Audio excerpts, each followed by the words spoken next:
নির্দেশকে কেন্দ্র করে বর্তমান শাসক দলের দিকে আঙুলে তুলে দেশব্যাপী একটা জনমত তৈরি করার লক্ষ্যে হচ্ছে। দেখা গেল কালকে দিনে সিটিজেনশিপ অ্যামেন্ডমেন্ট অ্যাক্ট লাগু করা হয়েছে। কারা লাগু করে সারা দেশব্যাপী আজ থেকে প্রায় 4 বছরের যে বিল পার্লামেন্টে পাস করার সুবাদে লাগু করার ক্ষেত্রে দেশব্যাপী একটা আন্দোলন, গণ আন্দোলন তৈরি হয়েছিল। যারা এই আইন চালু করার ক্ষেত্রে নিজেদের সরিয়ে ফেলেছিল, পিছিয়ে দিয়েছিল,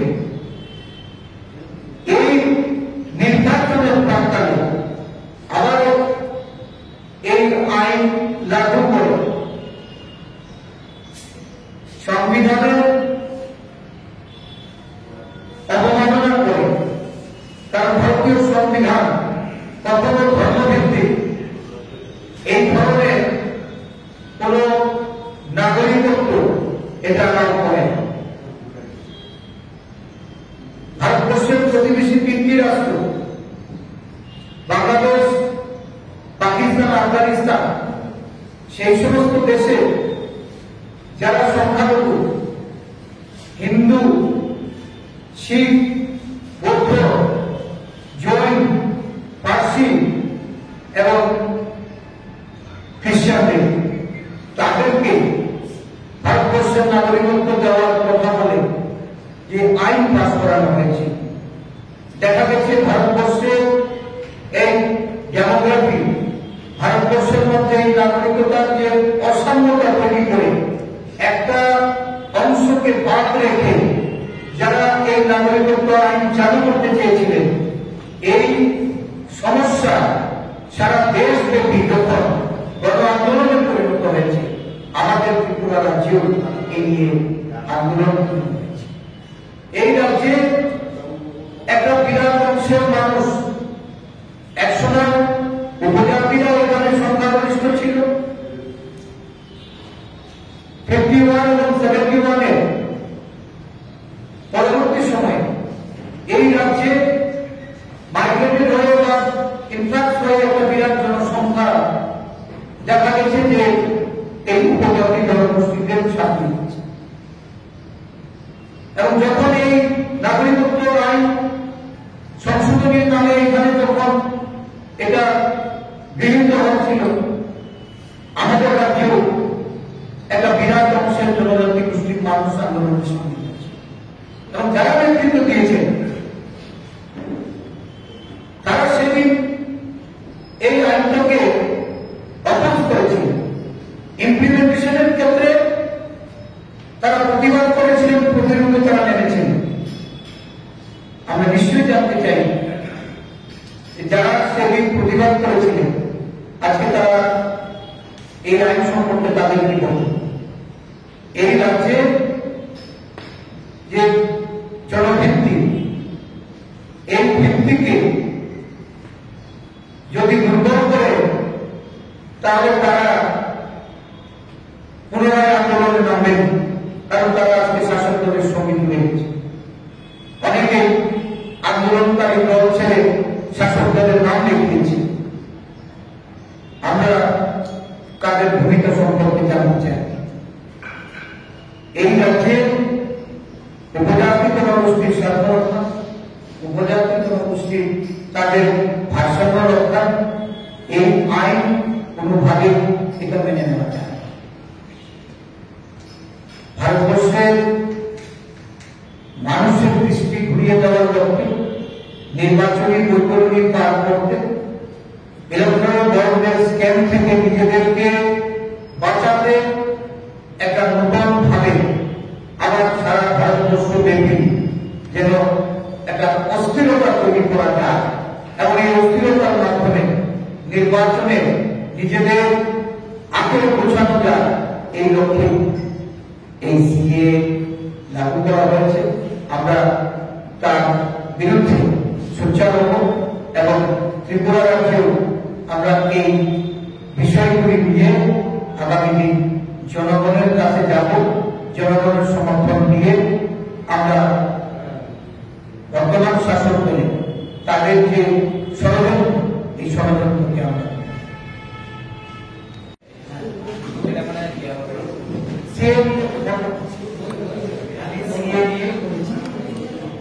আমরা এই বিষয়টা এই নির্বাচনের প্রাক্কালে ঘোষণা করে নির্বাচনে ইলেকট্রাল ভোটের যে স্ক্যাম, এই স্ক্যাম থেকে পরিত্রাণ পেতে শাসক দল জনগণের মধ্যে দৃষ্টি ঘুরিয়ে দিয়ে একটা বিভ্রান্তি তৈরি করে তারা ভোটারকে পালাতে চাইছে। আমরা আপনি নিজেই প্রার্থী, এক্ষেত্রে পূর্ব আসনে আমার তো ইন্ডিয়া যদি হয় তার কি বলে দেখুন, একটা আমাদের সর্বভারতীয় স্তরে একটা অ্যালায়েন্স কমিটি গঠিত হয়েছে, যার নেতৃত্বে আছেন আমাদের মাননীয় সাংসদ রাজ্যসভা মুকুল বাসনিকজি। উনি ইন্ডিয়া জোটের সমস্ত জোট সঙ্গীদের সঙ্গে কংগ্রেস দলের তরফে বিভিন্ন রাজ্যে সেখানে জোটের ধরন কি হবে এবং জোটের মাধ্যমে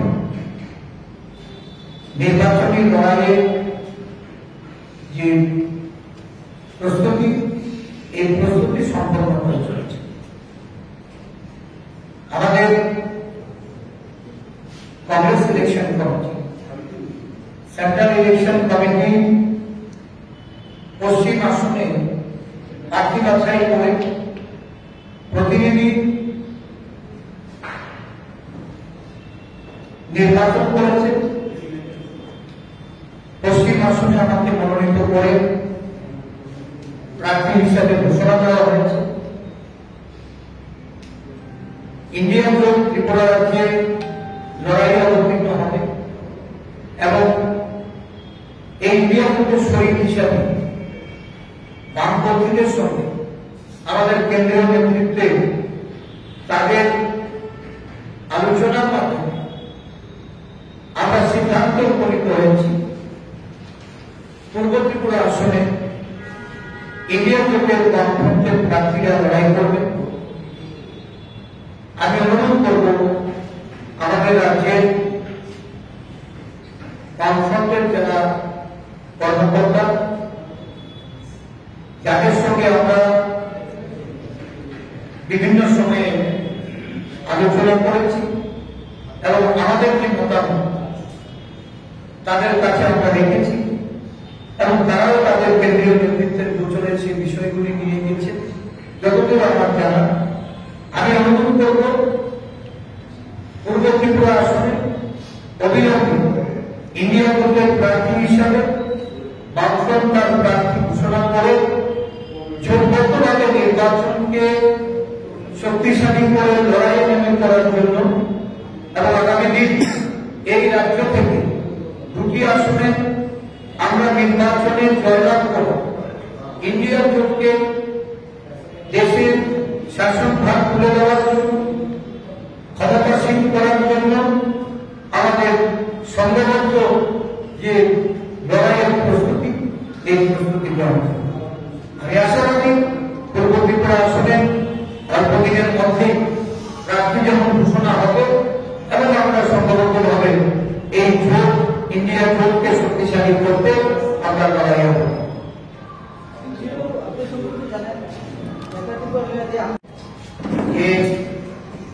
ত্রিপুরা যে দাবি এগ্রিমেন্টের কোন পর্যায়ে এটা আছে, যে এগ্রিমেন্ট হয়েছে, কারণ আমি দেখছি মাথার বিধায়করা তারাই ক্ষোভ প্রকাশ করছে, মাথার তৃণমূল স্তরের কর্মীরা তার কাছেও এই বিষয়টা পরিষ্কার নয় যে আদৌ এই এগ্রিমেন্ট মূলে যে মূল দাবি, এই দাবির কতটা সমাধান বা এই দাবি আদৌ ভবিষ্যতে সফলতা তারা পাবে কিনা, এই নিয়ে সেই ধরেও বর্তমানে গভীর আসছে।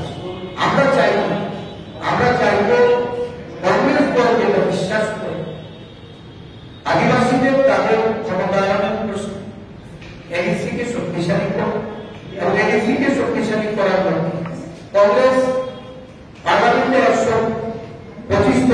সংশোধনী বিল নিয়ে এসেছি। এই বিল বিগত 10 বছরে বিজেপি সরকার এটা উত্থাপন করেনি এবং এটাকে পাস করা। রাজ্য থেকেও রাজ্যের সরকার উপজাতি বান্ধব উপজাতিদের তাদের উন্নয়নের কথা বললেও একবারও তাদের যে ডাবল ইঞ্জিন সরকার কেন্দ্রীয় সরকার এই সরকারের কাছেও তারা এই বিলটা পাস করানোর জন্য আবেদন করে। তীব্রমাথার সুপ্রিমোকে আমরা দেখেছি যে উনি সাংবিধানিক সলিউশন কনস্টিটিউশনাল সলিউশন। আমি জানি না কনস্টিটিউশন সলিউশনটা 125তম সংশোধনী এটা আদৌ এটা উনি ওই ধারাকে বিশ্বাস করে বা কংগ্রেসের এই প্রস্তাবকেই তারা বিশ্বাস করে তারা সেখানে আবেদন করেছে কিনা, যদি করে থাকে এই এগ্রিমেন্টে কোথাও কিন্তু এই বিষয়ে তো যেখানে এগ্রিমেন্ট স্পেসিফিক না তাহলে এটা নিয়ে আর কথা বলে না। যারা করেছেন তাদের